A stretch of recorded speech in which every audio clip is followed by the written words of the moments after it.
Everybody rise. We'll do a pledge of allegiance, please.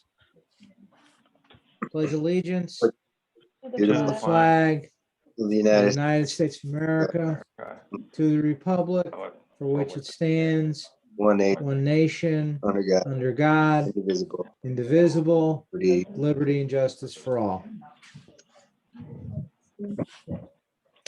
Okay, thank you everybody for coming, and thanking in advance anybody who'll sign on later. Before we begin, Chris Pelosi, the town HR director, I asked him to come tonight because there were some questions regarding what's known as the pay plan. And I thought it's best to get it right from the horse's mouth, the pay plan, the concept of it, and the relationship to the current budget we're all talking about. So with that, and also Chris is going to give about a 5-minute dissertation on workers' comp, not workers' comp, heart and hypertension, because we all got the news of the 150 last night. So with that, Chris, I'll turn it over to you and take it away. Sure. Thanks, Bill. And thanks, everyone, for having me on tonight. I'll start with the heart and hypertension claim. I know there was a little bit of confusion surrounding that 150,000 or so transfer that's going to be coming. And I guess it would be most appropriate to just start with a little bit of background and context as to, why we're obligated to pay this and what a heart and hypertension claim is for those of us that might not know. And so with that, I'll just start by saying that Connecticut has this Heart and Hypertension Act that allows firefighters and police officers with hypertension or heart disease to receive benefits equivalent to those found in workers' compensation without the burden of proof that the condition was in fact caused by their work. So in order to be eligible under the Heart and Hypertension Act, the recipient of the benefits, current or former police officer or firefighter, has to undergo a pre-employment physical that shows no signs of hypertension or heart disease.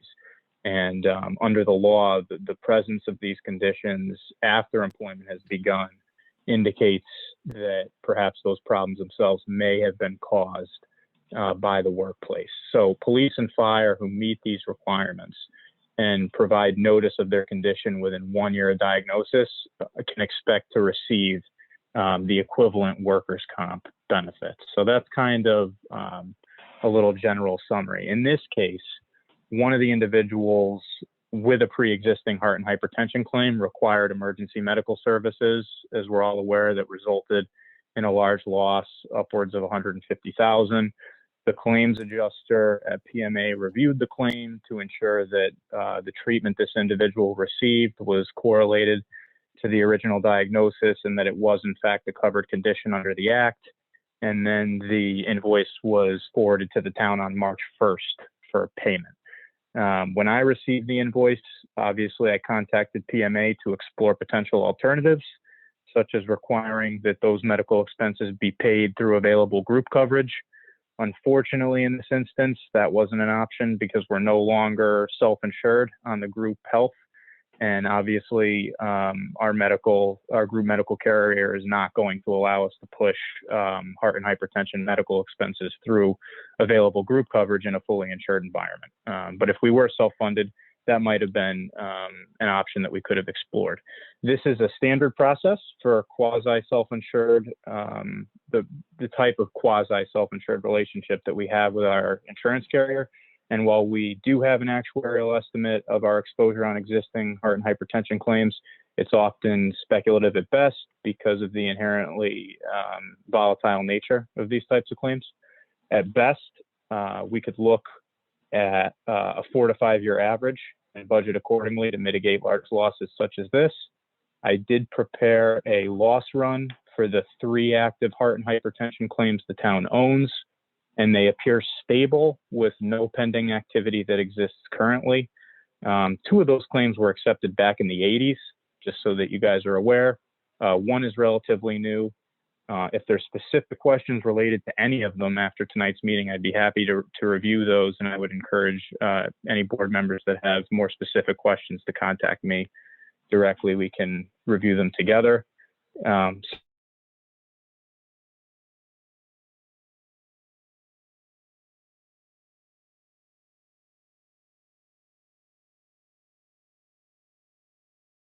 Responsible resolution.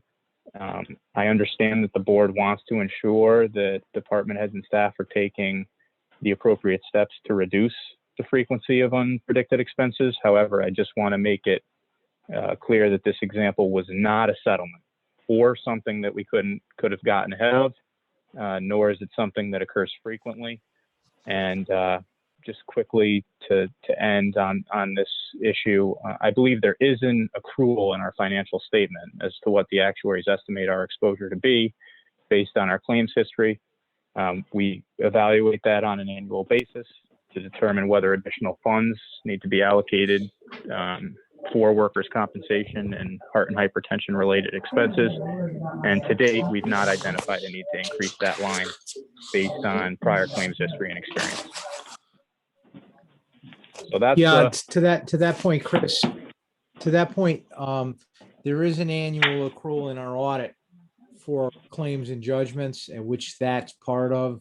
And again, it's not specific to an individual. It's based on an actuarial estimate of the conditions and the loss history and things like that. I would ask if any board members do have questions for Chris, that please run them through me so we get one centralized person, and I will make sure that whatever information comes back will go back to the entire board so that everybody's in the loop and everybody knows what's what. That said, Chris, I'll turn it over to you again about the pay plan that the town is looking at, and correlating it, I should say not correlating it to the 22 budget we're talking about, but if you want to give a little history and take us through that, that would be most appreciated. Absolutely. So I understand from speaking with Doug that there were several questions regarding some of the increases we see on the budget document for non-union positions. And to address that tonight, we've included the pay plan documents that were devised and approved by both the Strategic Planning Committee and the Board of Selectmen on December 16th, 2020. So just to give a little bit of background and context, the town of Seymour has a 10-year strategic plan that outlines several initiatives to develop, implement, and document standardized recruitment practices. So this is what served as the basis upon which the plan was developed, and the primary goal in creating it was to establish a market reference point to determine appropriate compensation levels for non-union staff. The development of the salary ranges in the pay plan for these positions is going to serve as a reference and a benchmark for the town in creating future recruitment strategies. So the way we did this was I conducted a labor market review that included an analysis of salary and demographic data from Connecticut Conference of Municipalities, World at Work, several others. Drafts of the plan were discussed and reviewed with you, Bill, and ultimately brought to the Board of Selectmen for final approval. The pay ranges in the document are just that. We're not obligated to pay those amounts, but we can certainly reference them as vacancies are created to get a better understanding of where the market is headed as far as compensation goes relative to these positions. The total compensation package for these positions remains unchanged. So the budget document itself is a little bit misleading with some of those 13 to 20% increases we're seeing there. The compensation packages were, however, restructured to better lend themselves to accomplishing the strategic initiatives the Board of Selectmen hopes to achieve as the town continues to strive to recruit professional talent. The increases on the document itself were done through contract negotiations that involved reducing the amount of paid time off for professional staff in exchange for an increase in base pay, because that is what's consistent with the direction that the Board of Selectmen wants to go with respect to recruiting professional staff. So again, the total compensation package for these people did not change. Trades were made in this case for time off, because this is the strategical direction the board and the strategic planning committee wish to head. And that is why you see some of the increases that you see on the budget document itself. If I can toss a little bit of history into all of this, for years and years, going back, in my own opinion, again, doesn't represent the management of the station, obviously, but for years and years going back, this town was run almost like a very small mom and pop grocery store. Compensation levels for talented people were at the very, very low end. I can tell you that at one time, if my memory is good, the first selectman's salary stayed, I believe it's $60,000 for a period of 12 years. It got, with no raises, it got bumped up to 72.5. When I had first gotten on the board, I took the position and went to the Board of Selectmen, and I can't remember how many of you were on the board at the time. Maybe none of you. Bev was, I think, but I took the position that if this town, it's growing, it's now close to a $60 million budget, and even back, I'll say six or 7 years ago, for this town to attract some talent to come in, as opposed to hiring somebody's cousin, their brother-in-law who's out of work, or somebody who's retired and needs a job, that the levels of pay would have to go up. And one of the things that the Board of Finance at the time initiated was the first thing to raise the salary of the first selectman. And there was a group, a small committee, myself, I think, and Bev, and on the 2021s. and on the Board of Selectmen side, I believe it was Al Bruno and Paul Roy, I think.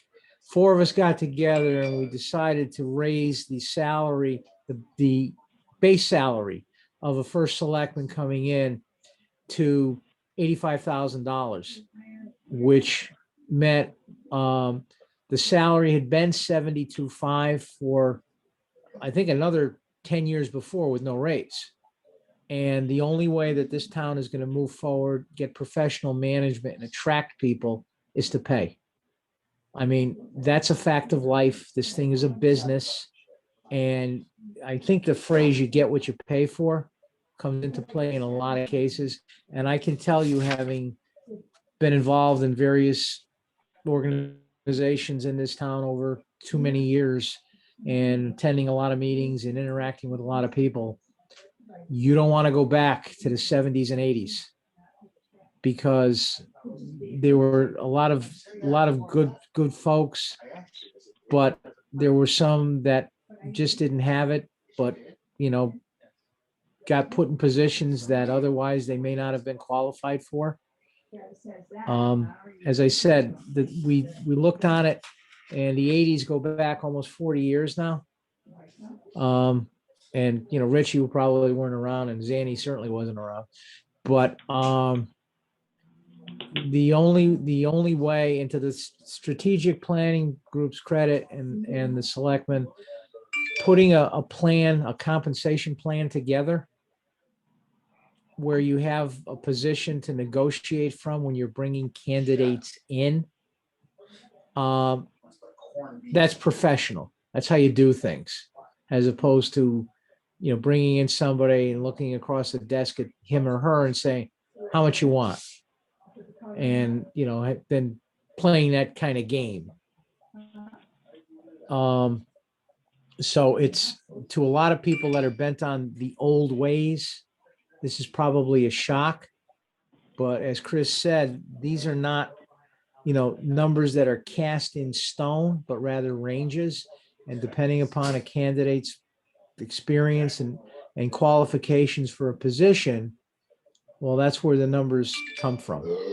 But I think this is just another way to make this town more professional, between the strategic plan and something like let's call it a pay plan, for lack of anything better. Any questions for Chris? Because I told him I'd get him on first so he wouldn't have to sit here and listen to a lot of number crunching and whatever. If anybody does think of any questions, quite honestly, again, just like with the heart and hypertension, please get them to me. I will funnel them to Chris. When I get whatever answers back, I will make sure everybody gets a copy of the answers. And we can, look at that stuff. Looks like everybody's content. That a fair way of saying it?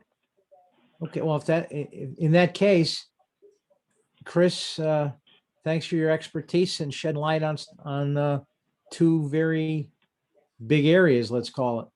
And, educating the seven of us so we better understand your role as well as what the strategic plan, how it fits in and everything else.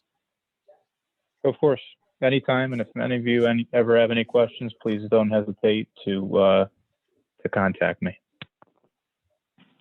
Stay safe. Have a good one, you, Chris. Chris. Take Thank care. you. Thanks, Chris.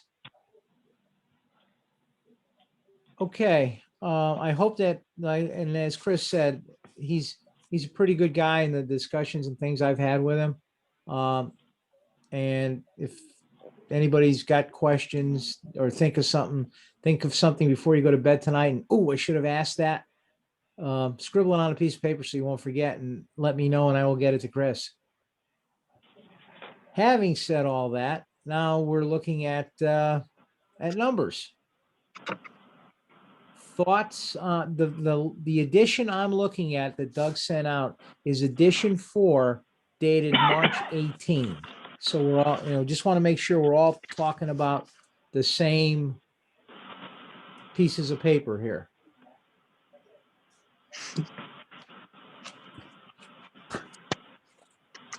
So I have a few thoughts on this.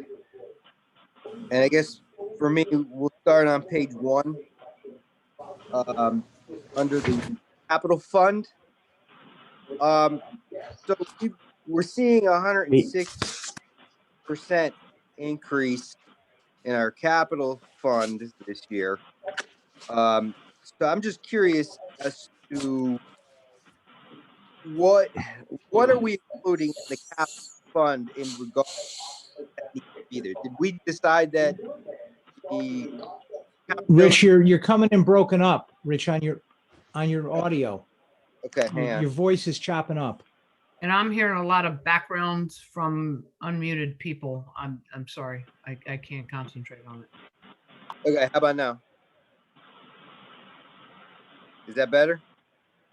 Okay. So did we decide to put the police accountability bill money and those types of mandated things into the capital fund this year? What's in there for the account? Hey, Go ahead, Rich or Bill, please. Why that went up so much is because we moved the capital fund out of the debt service and into capital. So that was $300,000. So if you subtract the $300,000 from it, it really didn't increase but $10,000 from last year. Okay, because if we take The a look back, original. Go ahead. No, I say originally, Rich, there was $300,000 was sitting in under debt service, and there's no debt associated with the capital fund. So when we started these discussions to get a better handle on the capital fund overall and not fog up the debt picture, it just got moved from one account to another.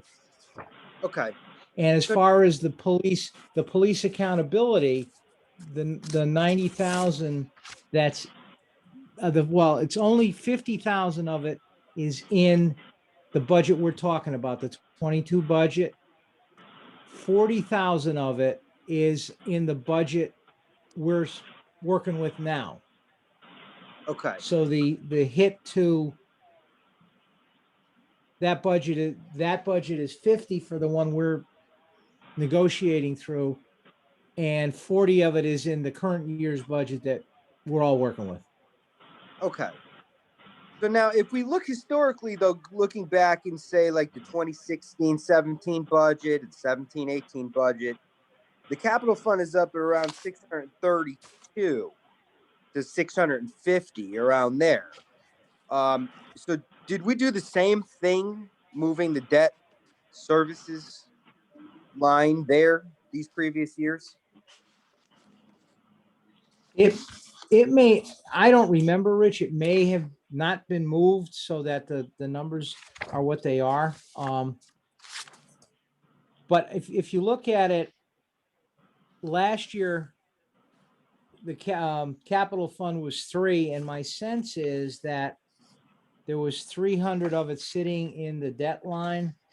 So that if you moved it out, and I'm trying to really, yeah, if you moved it out, I think.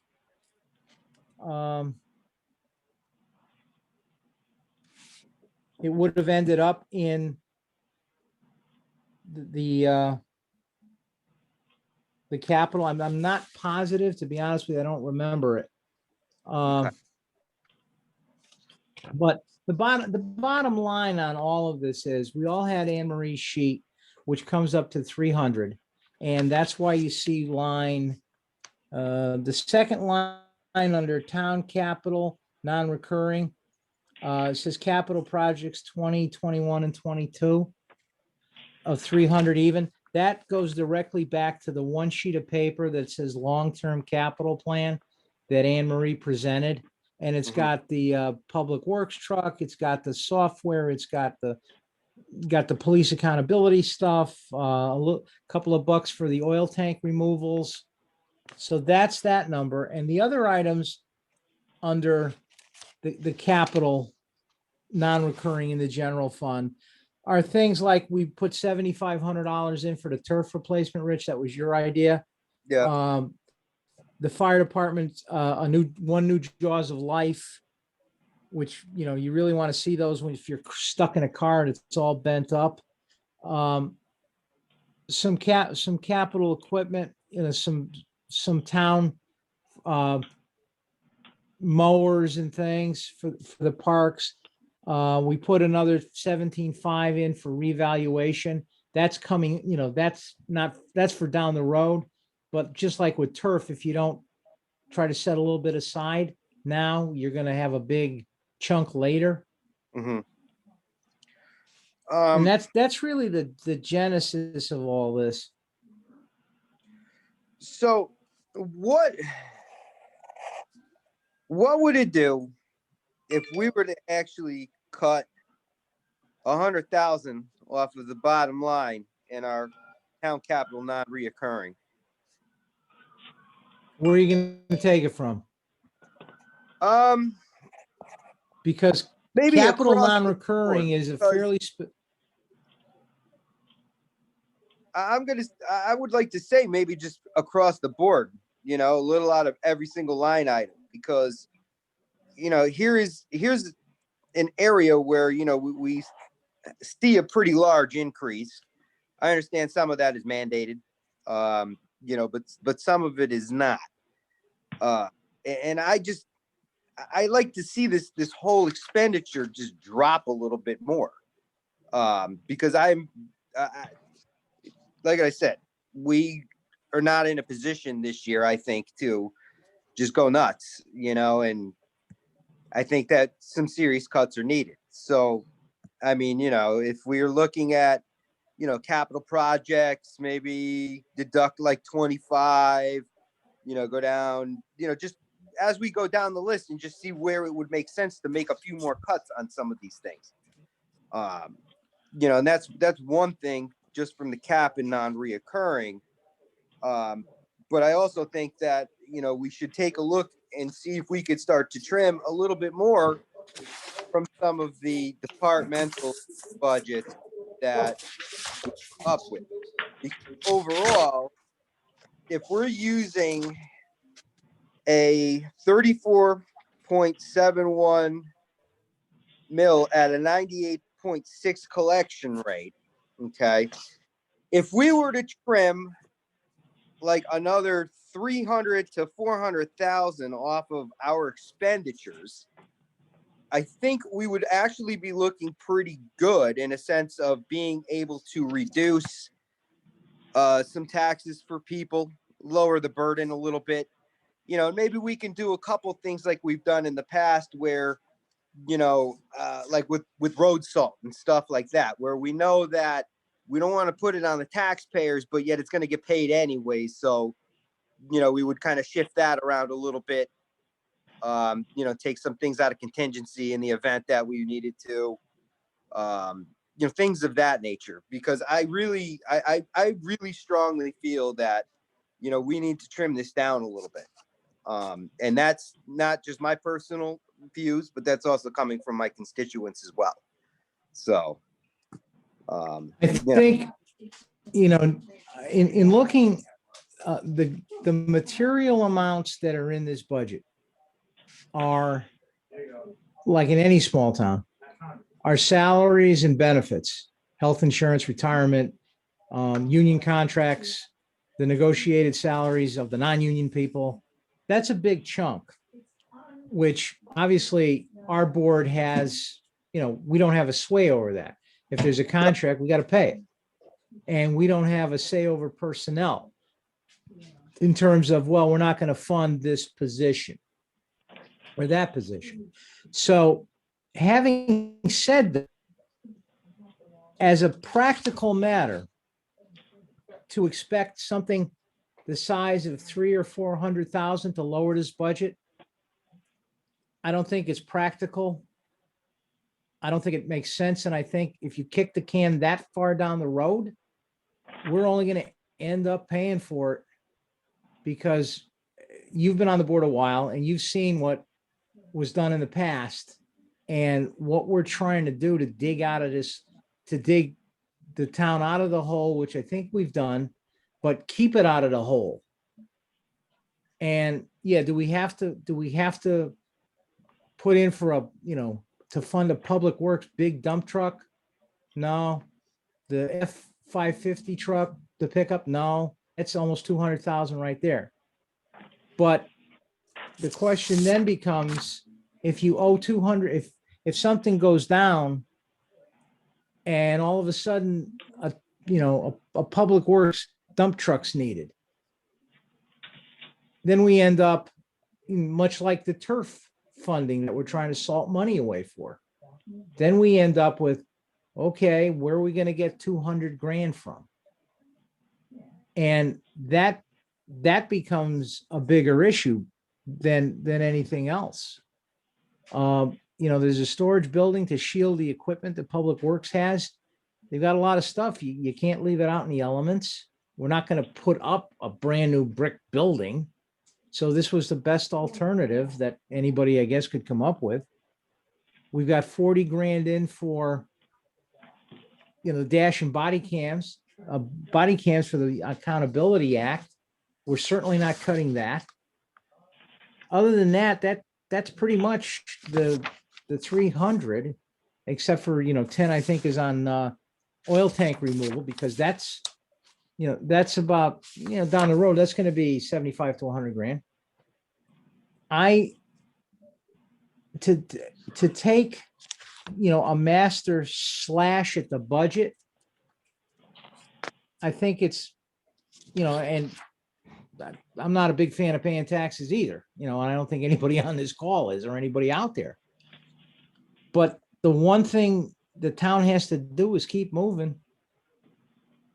I mean, if they don't, we will be falling back to what this town was, and how long it's taken us, thanks to the, you know, thanks to the selectmen and this board, to get this town up on a decent footing with, you know, a tremendous debt rating from Wall Street.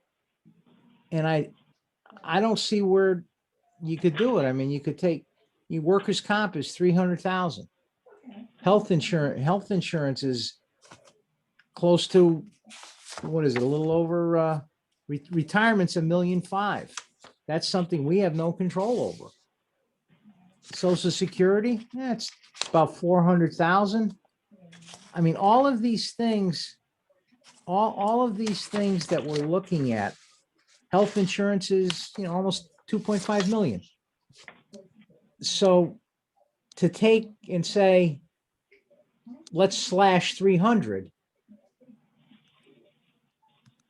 I can't see how it's going to happen without putting the brakes on a lot of things in the town from functioning normally. Because I don't think there's, from what I've seen, and we've talked to the department heads, and to my knowledge, based on everybody's budget, nobody's asking for Cadillacs in this thing. They're trying to get by. A lot of the smaller budgets were the same. They didn't move. So, I mean, where does, where would all the, let's call it, all the trimming come from? Well, I think what we need to do is I think we need to take through every single department and really take a look at that needed this. Because I get what you're saying about how we as a board and as a town have worked hard to put ourselves in this pretty good financial position. Okay.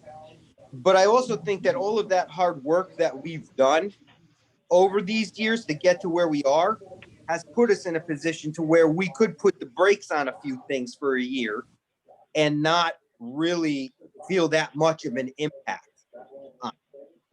And again, I mean, I'm not going to say let's cut the truck, but I'm going to use that as an example again, because do we really feel as though things like that belong in this year's budget when we can very easily put some placeholders in there this year and go back to it next year?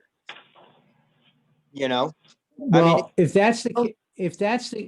you took the 100 out, this year for the truck, then you're putting 200 in next year.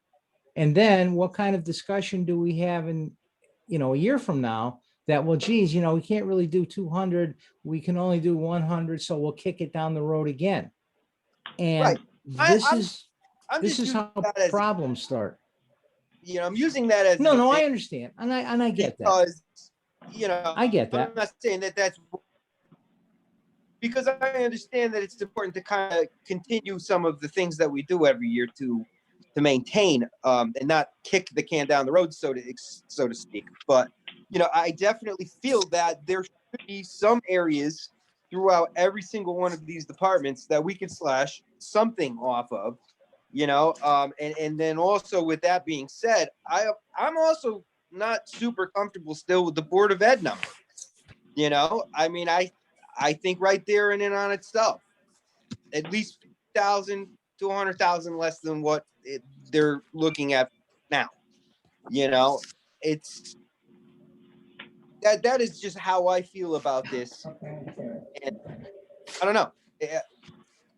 How does everybody else feel about it? I mean, I surely can't be the only one who is really looking to make some, meaningful impacts here on this budget. Or maybe I am the only one. But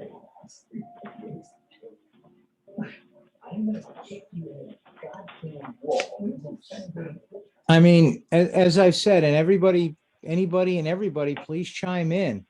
But as I said, there's nothing that I've seen and looked at, and I've gone through all these numbers time and again, which I'm sure everybody else on this board has, that looks like there's fluff or whatever.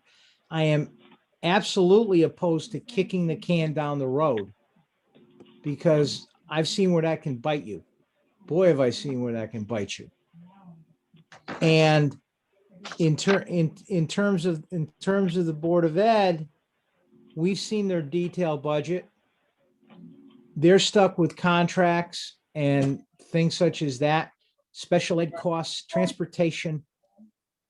I don't see, and everybody's got their budgets. I don't see where any of that's reflected in a hiring blitz. They're replacing some teachers and filling some spots with cheaper, which every Board of Ed does if they can. So without hurting this town, I'm open to suggestions, but I can't see, let's take, let's take 300 or 400 grand to slash it, but then it becomes, the question becomes from where? And All right. how do we avoid not putting the town playing catch up? All right. So then let me ask this. All right. If we're not going to entertain cutting things on the expenditure side, is there something that we could potentially look at that we might be missing or that we might be able to do on the revenue side to find another 300,000? And Let me toss a question since our finance director is on the line. Hey, Doug? Yes? Doug? Yes? Oh, I'm sorry. We're, Yes, Dr. we're at a collection rate of 98 point. We're at a collection rate of 98.6, according to this, right? Right. What is a tenth more give us in revenue if it went to 98.7? I don't think it's much, but is it 30 grand? Yeah, it's Something like that? You're very close. It's last time I looked, it was like 37,000. Okay. All right. So, I mean, I just opened the revenue side of the budget. We've got property taxes, prior year.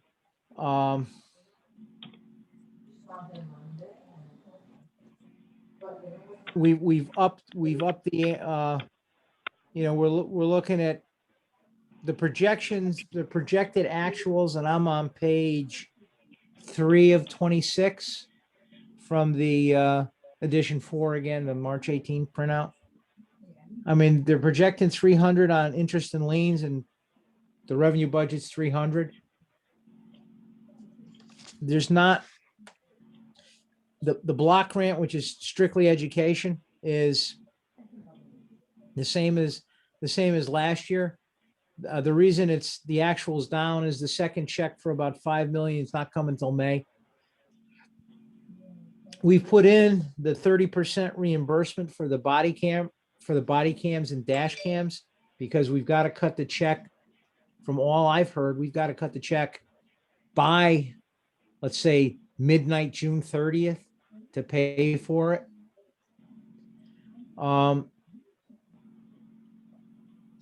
The state assistance, which is on page 4, state government shared revenues. Those are all the grants, and a lot of them we just don't get anymore because the state has canceled them. Mm-hmm.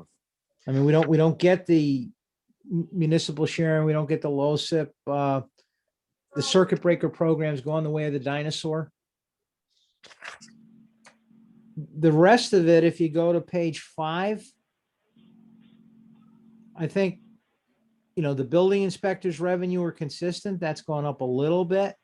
Town clerk, those are the, let's call it the revenue generators.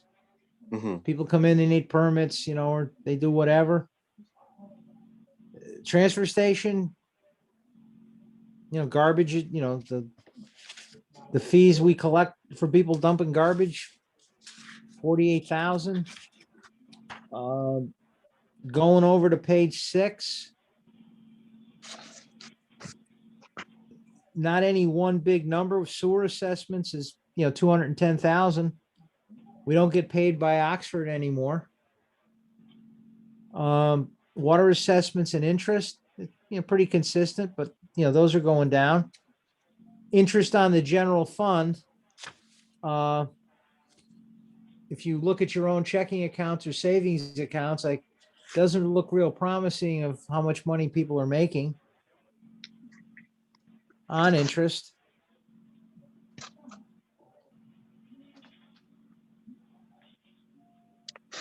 All right, going back to Hey, page, Doug, let me ask you a question. Okay? What page, Rich?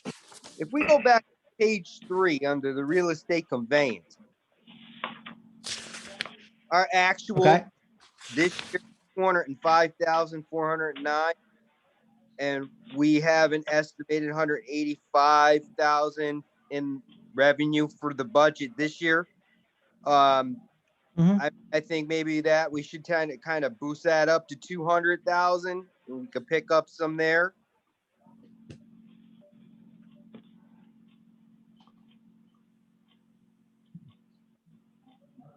We can. I mean, a $15,000 bump, it's not going to shake the earth in the mill rate. No, But but now you add If that that's the, top of a 10. if that's the, if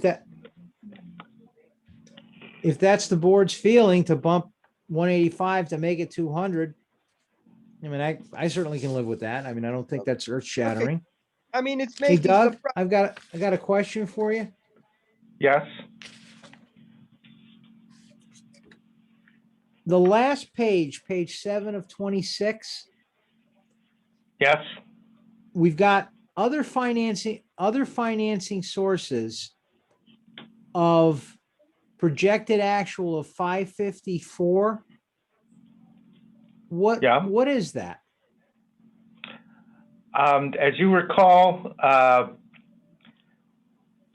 when we did the reconciliation of cash to the final contract with Cigna, at first we thought they were going to owe us money. Okay. And then I as got time you. went on, we kept writing that receivable down to the point where it was zero.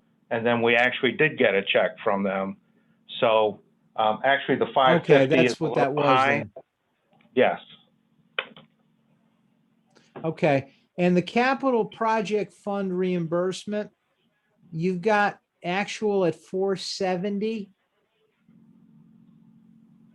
That includes that. That's not is that the state claim? I don't.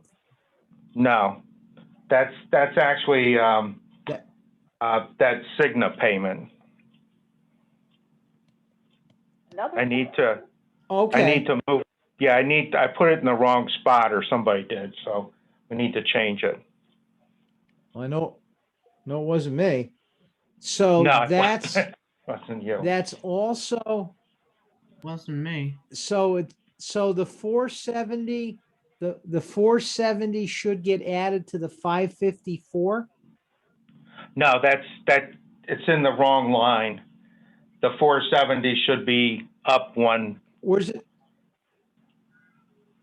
It should be under That's financing that's what I'm sources. saying. Yes. So question to the chair.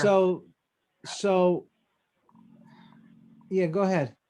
How are we supposed to figure this out if it's in the wrong line? Am I that dumb that this is not working? Not yet. Okay, keep me posted. So wait, yeah. Doug, Yes. if we got 500,000 or 550, whatever that magic number was from Cigna, and do we have the check already in our hand? Yeah, that's the 470. It didn't come in at 550. It came in at 470. All right. So the 470, so the projected actual, what's the projected actual at 554? That's what originally we thought Cigna was going to be? Yes. Okay. So that's just pretty much just Cigna. It's going to be, the actual check was 470. We thought it was going to be 554. That correct? Correct. Okay, just so we line stuff up the right way. Okay. Now, are there any other closeouts of funds or reimbursements that the town has available to it that could get slotted in this new budget? To Rich's point about, is there anything else out there? Not at this time, no.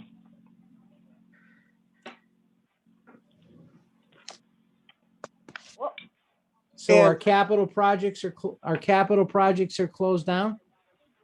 Yes. Okay.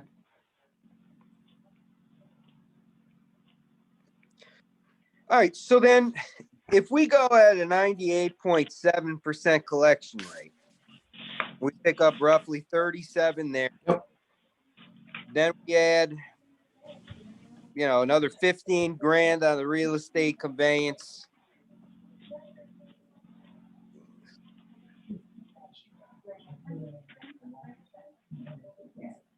That's 52. Do that. We just picked up $52,000, and that only took a couple minutes to just kind of cruise through it. So, I think that we could definitely take a look through here and do some more, and maybe get a little closer to that $300,000 number that I'm looking for. So on page Well, 7. I would think, no, go ahead, Rich. On page 7, with this On page 470,000 now, because it's an actual, right? With this 470,000 now, where is that being accounted for? I mean, because it's a reimbursement from this fiscal year, but is that money accounted for, or could we shift that over into this budget and use that to offset revenues? We already got it, so it's in the 21 budget. And what's going to happen if nothing else happened for the rest of the year, that number is going to drop down to fund balance. When you net all the revenues against all the Okay. expenses, that's going to be part of it. And then that difference, if it's a plus number, which is a good thing, that will fall to fund balance. So let me propose this then. Since we're using $200,000 of the fund balance already in this year's budget, and we have a potential $470,000 to drop into the fund balance, then if we were to increase the use of the fund balance by another $200,000, then essentially there's that 400, there's part of the 470,000 that's going to drop in the fund balance then. So really, we wouldn't be taking anything out of the fund balance because Cigna money is going to drop into there, and it's going to be kind of like an even thing. Except that the one thing we don't know is that 470 gets included in the revenues, right? And it's mixed with property taxes and everything else. What we don't know at this stage of the game is what's the prediction or the projection as of the end of the year. I'm going to make up numbers because I have no idea where we are with this. But let's say we finish the year and we made $100,000, let's call it profit. Well, that 100,000 we made includes that 470 we got from Cigna. Okay. If that 470 wasn't there, we'd be in the hole 370. Yeah, right. Meaning we would have spent 370 more than. So that's the one thing. And when you start to gamble with fund balance, that's where things can, go off the rails a little bit using fund balance. And the other side of the coin is too, we've got to be careful on the rating agency side, because if they see, let's call it a grab for fund balance of just, we're taking a chunk, that could impact what they think of us. Because I know Doug and Anne Marie and all, they're going to have to do some explaining in terms of, because we get looked at every year. Where are we at right now for surplus funds overall? Like I'll pass that one over to Doug. Do we have a projection? Do we have a projection as of June, Doug? Yeah, right now I'm projecting approximately $41,000 surplus. So if we had, and that counts the Cigna check? Yes, it does. All right. So if we never got the Cigna check, we'd be facing a $430,000 deficit then. Correct. Right. Okay, And that does it. okay. Hey, Bill, I have one question for you on the Cigna check. What is that check for?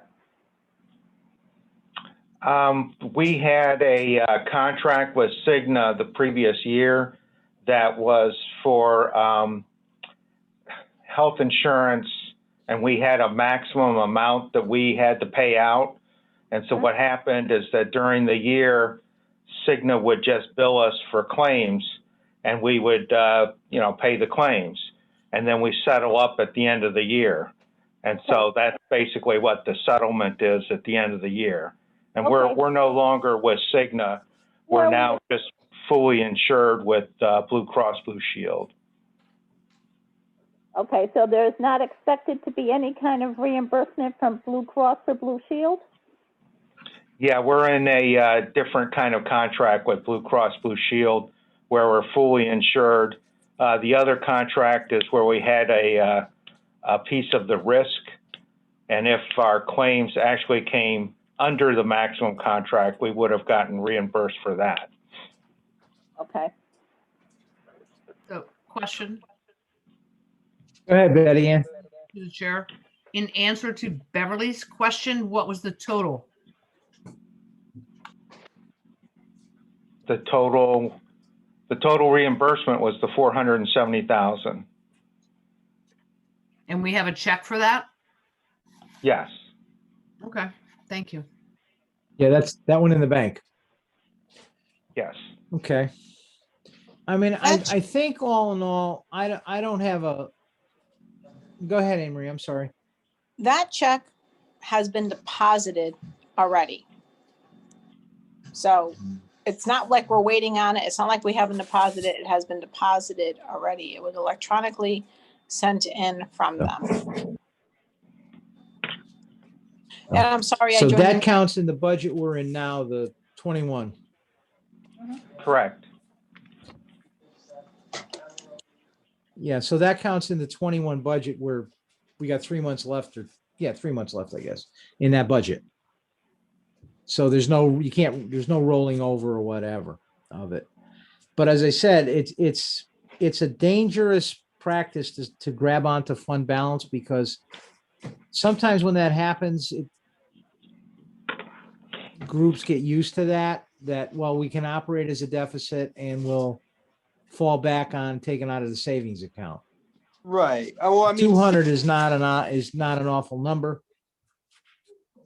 right. But since that 470 is already included in what we only have as a $40,000 surplus, then that idea is not going to work very well. Nah, not at all. You know, I'm just trying to look through all of this to try to come up with some extra money, because 300,000 to me is the magic number to where I'm going to be comfortable. Whether we slash 300,000 or whether we find 300,000, that's kind of where I'm at still. So, So are we going to cut And 300,000?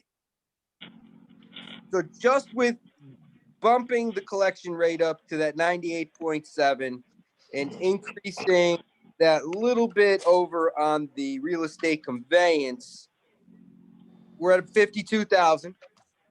So, we're making some progress there. We just found $52,000 of revenue. Yeah, So we only have $150,000 more to go. But where are we going to start cutting from? I'm Well, sorry not to be a jerk, and I'm sorry for joining this meeting.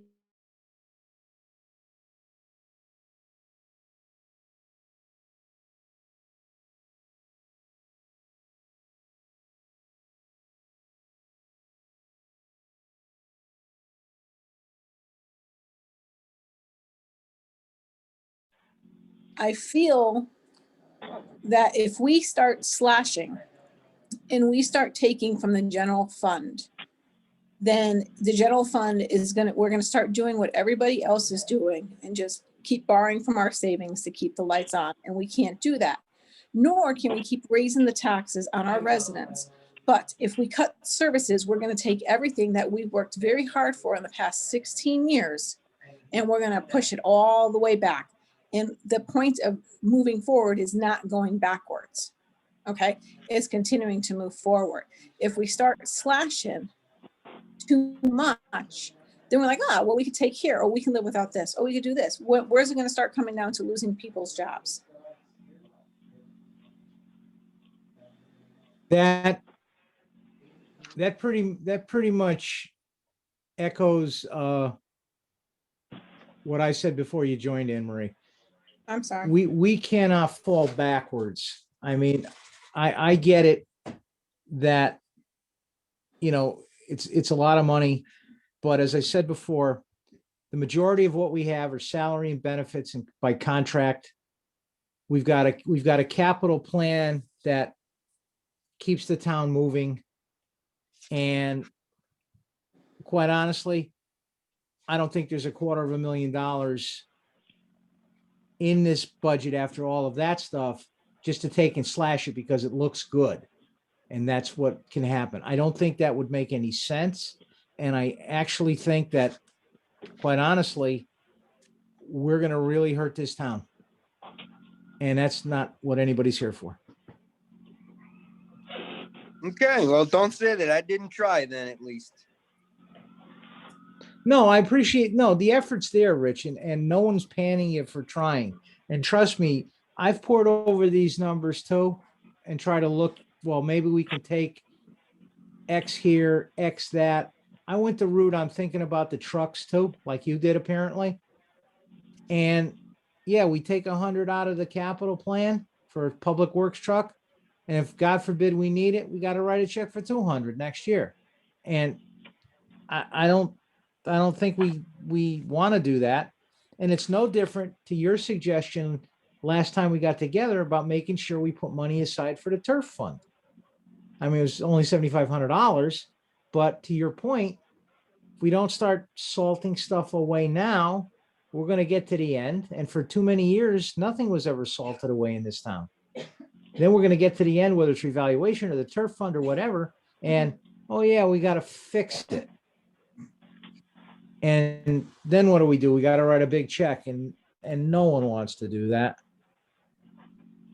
And no, I empathize wholeheartedly You know, Rich, I with you. I mean, know it's, what you know, about the trucks, and I went back and I looked at the capital plan, and you know, what could we take out of there? What could we not fund it? I truly went back and looked at it again, even after you said it.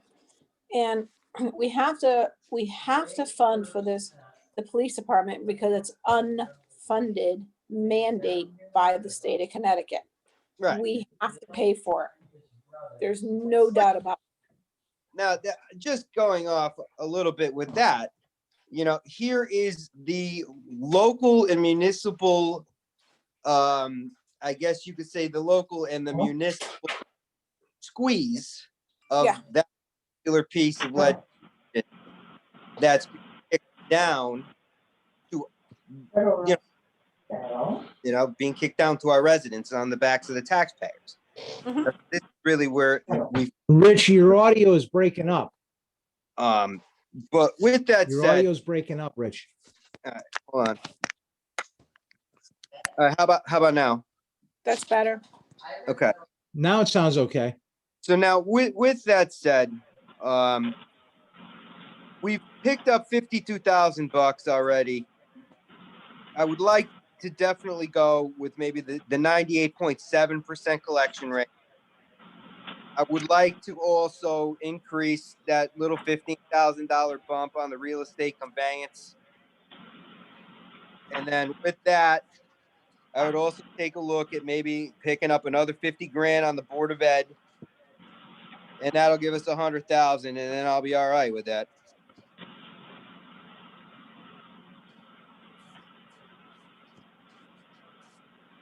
And anybody else's thoughts? I mean, for my 2 cents, the board didn't get what they wanted as it is. on that. I have no problem with picking up the 52 grand for revenue on conveyance and on the 0.1% of the collection rate. That's fine. And that will help, however much small, but it still will help. I don't know as if taking 50 grand off is going to do, is not going to set back what, too badly what they want to do. Because I've never been, I don't think what they've asked for is egregious. And they've bought into the $200,000 decrease pretty much that, let's say, this board and the first select woman's office has proposed. I mean, that's my 2 cents. I'll toss it over to anybody else. Yeah, Any thoughts, comments? they have other things going on revenue wise. So, and that's really all I'm going to say about that, because I am not going to implement my motive for the other things they have going on right now. So I think they could afford another 50,000 off of their budget. And that's all I'm going to say about that.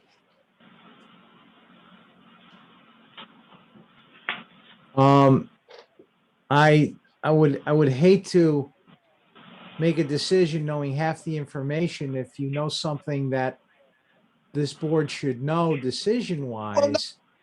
I don't I would think you'd want to share that. I don't want to say that they're getting that the COVID grant money, because we can't technically hedge that against the budget. But there is another source of revenue and income for the Board of Ed. And I'm sure that they can find a way to make their But budget that's- work $50,000 lighter.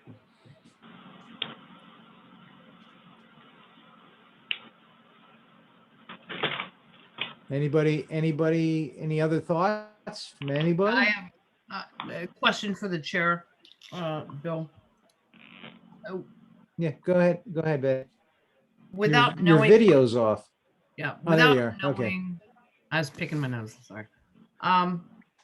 Without knowing what you're referring to, Rich, I'm referring to the Board of Ed grant money. I just said it. okay.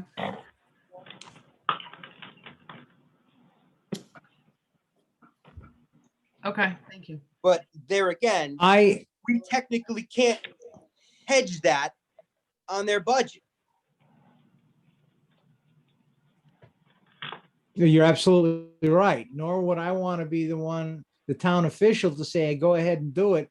And this gets audited or something comes back from the state and the town ends up taking a $50,000 hit. Because with all of these COVID grants, especially on the federal end, there's going to be monitoring and what they call clawbacks. And if something was used to hedge, or it was suspected of hedging, or just outright wasn't spent the right way, somebody's going to be looking for a check back. And quite honestly, that's not worth the hassle, to be honest with you. Right. So we can say that, 50,000, we could take 50,000 because I feel that maybe, their actual requests is, be decreased grant, maybe less textbook money. Money. I don't know. Well, 50 grand buys a lot of textbooks. Anybody else? Hey, Bill, I have a question for Doug. On page 21 of Go ahead. 26, if I look at the personal benefits, the sick pay for the department, as of 3/18/2021, there has been no actual charges in those departments. How come? Nobody's taken off a sick day? No, those are payouts for unused sick time for the employees. So that's why none of that's been used. It's settled up at the end of the year. So it's paid out when? And the end of the year. In June. In June 30th? So Yes. it's a June payout? Yes. Okay. And the other question I had is on the health insurance. I still don't understand all these line items on the health insurance. Some are up, some are down. It's all over the place. And it's a lot different from the first budget we had where I was questioning the increase on it because I thought our insurance policy only went up 8% and we were showing a little bit higher in the budget. And now it's all different numbers here and I don't understand it. Can you explain it? Yes. What happened is we went back and we went through each department and saw that, taking a census of each department and, single family, 2-person, multiplied it out. And that's how we came up with the numbers for the health insurance. That health insurance also includes the co-pays. It also includes dental insurance, short-term disability, long-term disability. And what had happened from the year before and this year is we had a lot of people retire. And you'll also notice if you look down to health insurance retiree, that actually went up close to 16%. Right. That's because of all the extra retirees. The good news is that a lot of those retirees were replaced with younger people. So you had families dropping off the health insurance and you have single people coming on. And then a lot of them, much of this movement happened in the police department. And those guys, if they can, they'll opt out of the insurance because they get a 60% pay of the health insurance if they drop out. However, for clerical and for public works, they have a limit of only $5,000 if they drop out. So I believe the new contract, they're working to reduce that number if they can. Okay, thank you. Oh, the other, I'm sorry, So the other thing that was in there that really made quite a difference too was that in order to get everybody into HSAs, we had contractual bonuses, for lack of a better word, or incentives to go to the HSA. All of that has now dropped out, and that's one of the big reasons why you're seeing these numbers drop so much. Okay. Okay, thank you.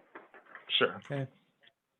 So, Hey, Doug, the retiree health is at $1,050,000? Yes. That's the projected? Yes. Okay.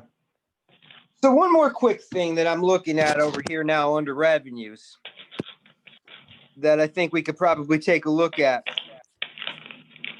All right, so prior year property tax in 2021, we budgeted 655, maybe a little high, but our actual is 457 right now. So we're looking at 450 for this year. What would we do? What would it? I probably wouldn't do much, but I mean, it's another 10 grand if we bump that to 460.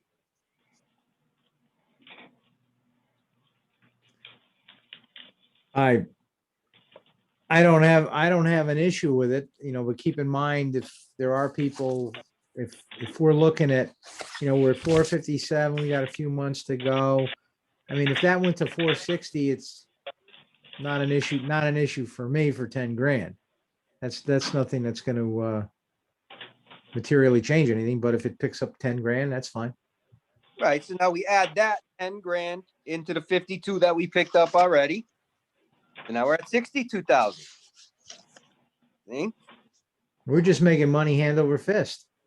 Well, these are the little things that I think that we really got to look at because, if we're not willing to cut anything from the expenditure side, then, just taking a hard look at the revenues to see what we could do there. I'm trying here. All right, I'm trying. I know, and you get an A+ for effort, Rich. How's that? Ugh.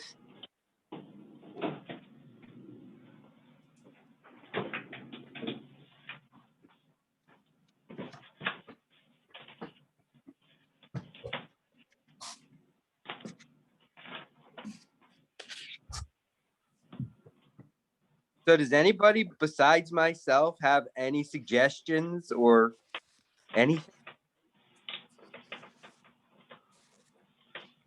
My thoughts would be at this moment to make the 3 changes on revenue. The property taxes, the collection rate, and the conveyance tax. And we obviously are all going to reconvene on Monday. And we can take another hard look at this, but absent any more, which as again, coming back to this budget can't get, in quotes, slashed. And we have to be very careful on revenue. We don't pump up stuff that's gets out of the realistic realm into fantasy land. Right. Well, that's what I'm And I looking at. think Going off of the actual. barring, barring anything else, Doug, if you would make those 3 changes and reprint, please.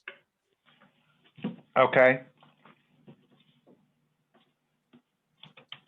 Because by picking up actual revenue, that will lessen the use of fund balance. So our total will be the same, but in a sense, we won't need to use 200. We'd use whatever that difference is, 140 something.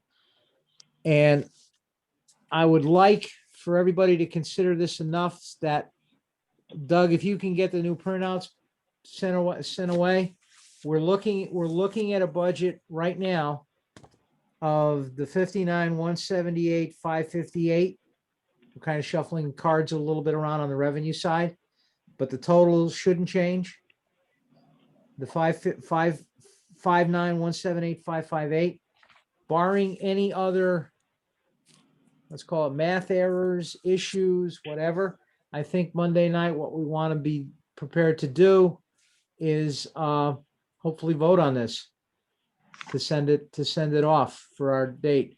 If it doesn't happen Monday, we meet again Wednesday, but I would like to think we've devoted sufficient enough time to all of this that it's going to end up being what it is. And Chair, if I could ask a question, please. Yeah, sure. Rich, to your point, I understand where you're coming from. Being able to add it up, look at it tonight on the phone, yes, it takes some consideration. So yes, there's plenty of support because we all here in this box in Zoom want to make sure that the budget is the lowest that we can get and to help the citizens of Seymour. So it's not a lack of support to you personally on this end. It's just reconfiguring the numbers and seeing where we're coming at it. Well, I'm not saying anything about support. I'm saying, everybody chime in with ideas because, it seems like I'm the only one talking here, Well, you're not. We're looking at the numbers and we've got wrong numbers. We don't have actual numbers. So we're going to get Doug's numbers and we're going to be able to figure this out, hopefully, your God, on Monday. And hopefully, Doug, I'm praying that we'll have enough time to review it before the meeting. So I personally, as a member of this committee, really need to be able to look through the printouts of this and not get them via Zoom where I have to download them on my computer and print them out and then massage through them. I can come pick them up on Monday morning, tomorrow morning. Yeah, I think Doug, It's really a pain in the think Doug, ass. to Betty Ann's point, and she's 100% right. Yeah, just, if you can print everything and leave copies at the town hall, that would be fine. you can mail my stuff to me. I don't care. But when you print everything off, if you could just send an email to all the board members saying printouts are here, so that, if anybody gets a spare 10 minutes, they can run down and get them. And quite honestly, I am prepared to pick up all of them and deliver them personally to every single member of this committee. Okay? I'm done with this crap. This is, I can't, everyone has a lot on their plate. It's a piece of paper. We're spending $3 to mail stuff out to our members, and hopefully they get it before the next meeting. This is bullshit. If they're available on Monday, you come pick them up.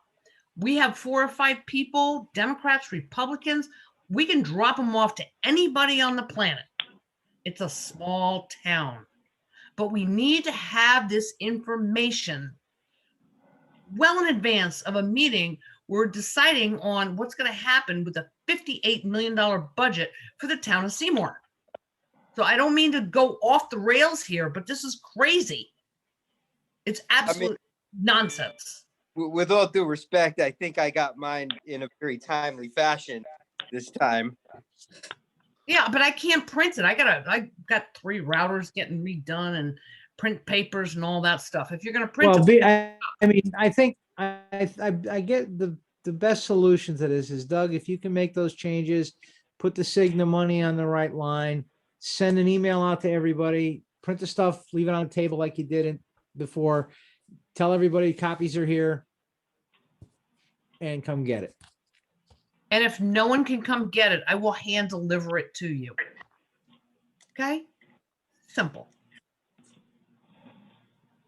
Bill, Yeah, I this would is, like All right, mine as I mailed. said, yeah. I'm go sorry, ahead. this is Doug. Doug, but I would yeah, like mine mailed because I'm not in town during the day and I can't get to town hall between those hours that they're open. So if you could put mine in the mail, this is Bev, I would appreciate it. Because I can't get there to pick it up. And the same for me, Doug. The same for me, Doug. You can throw it in the mail, because with my schedule and phone calls and 100 Zoom meetings, I can't guarantee I can get down to town hall either. But Right. for One other everybody thought I else, had- whatever is needed. So one other thought I had was that we're adding a lot of new positions in town, like the economic director and other places. Maybe that's something we should put on hold for a year. Might be a thought for the board to think about. No. I think that's kicking the can again, Bev. And Yeah, I know, but it's we've just got to a type. have some kind of, We need an economic director. We need to start getting the economy going in Seymour. We have kicked this down the road for over a year now. It's a part-time position of $45,000. You guys gonna write it in blood that you're gonna give me 90,000 next year for a full-time one? If I take the money out of there? I mean, you guys do what you want to do. It's the Board of Finance budget. You guys ultimately have the last say. I understand it. But this is kicking it down the road. You want to go back 16 years, have at it. But that's exactly what you're going to be doing. Let's take the economic director out. We need, everybody says in Seymour, we need an economic director. We have an EDC board. Our EDC board doesn't know what to do because we don't have an economic director to tell them what to do.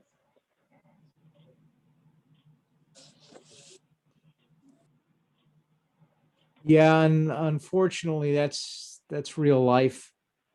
And if you start hacking away at positions, sometimes they never get filled. And it's a cost of doing business.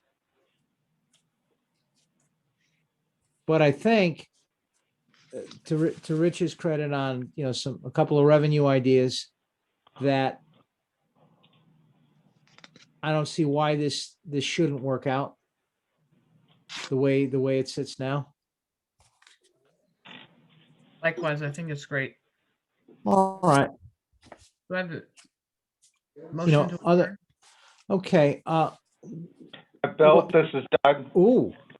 So Just a quick Yep, comment that, actually, all those changes Yeah, go have ahead. already been made.